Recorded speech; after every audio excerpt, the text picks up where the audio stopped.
17 বছরের নির্বাসনের অবসান।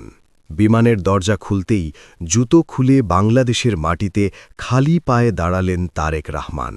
মাটিতে হাত বুলিয়ে নিলেন, সেই মাটি তুলে দিলেন নেতাকর্মীদের হাতে। একটি মুহূর্ত যা রাজনীতির চেয়েও আবেগের, ইতিহাসের চেয়েও ব্যক্তিগত। দীর্ঘ প্রবাস জীবন শেষে অবশেষে দেশের মাটিতে পা রাখলেন বিএনপির ভারপ্রাপ্ত চেয়ারম্যান তারেক রহমান।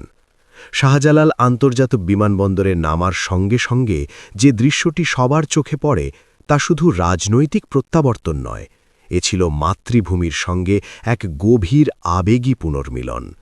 জুতো খুলে খালি পায়ে বাংলাদেশের মাটিতে দাঁড়িয়ে তিনি যেন বলছিলেন, আমি ফিরেছি। বিমানবন্দর থেকে বেরিয়েই তিনি মাটিতে হাত রাখেন, সেই মাটি ছুঁয়ে দেখেন এবং নেতাকর্মীদের হাতে তুলে দেন।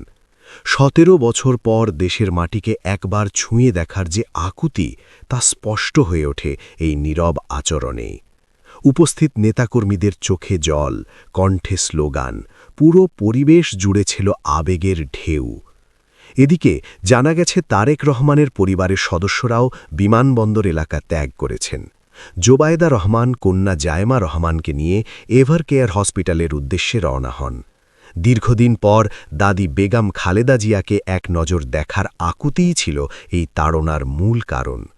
পরিবারের এই ব্যক্তিগত মুহূর্তের মধ্যেও যেন মিশেছিল একটি দীর্ঘ রাজনৈতিক অধ্যায়ের বেদনাময় বাস্তবতা। কিছুক্ষণ পর ভিআইপি লাউঞ্জ থেকে বেরিয়ে আসেন তারেক রহমান। চারপাশে কড়া নিরাপত্তা, পেছনে দলীয় নেতাকর্মীদের সারি। বহু বছর পর সশরীরে তিনি দাঁড়ালেন সেই মানুষগুলোর সামনে যাদের সঙ্গে এতদিন কেবল ভার্চুয়ালি যুক্ত ছিলেন। অনলাইনে দিক নির্দেশনা, দূর থেকে দল গোছানোর চেষ্টা, সব কিছুর পর আজ তিনি মুখোমুখি হচ্ছেন তৃণমূলের শক্তির সঙ্গে। বিএনপির নেতাকর্মীদের মতে 25শে ডিসেম্বর শুধু একটি তারিখ নয়, এটি দলের জন্য একটি নতুন মোড়। তারেক রহমানের দেশে ফেরা বিএনপির সাংগঠনিক শক্তিকে আরও দৃঢ় করবে, মাঠের রাজনীতিতে নতুন গতি আনবে। দীর্ঘ উত্থান পতনের ইতিহাস পেরিয়ে দলটি আজ এক নতুন অধ্যায়ে প্রবেশ করছে, এমনটাই বিশ্বাস তাদের। নির্বাসনের দীর্ঘ বছর পেরিয়ে মাতৃভূমিতে ফিরে আসা এই মুহূর্তে তারেক রহমান শুধু একজন রাজনৈতিক নেতা নন, তিনি একটি আবেগ, একটি প্রত্যাশা এবং একটি পরিবর্তনের প্রতীক।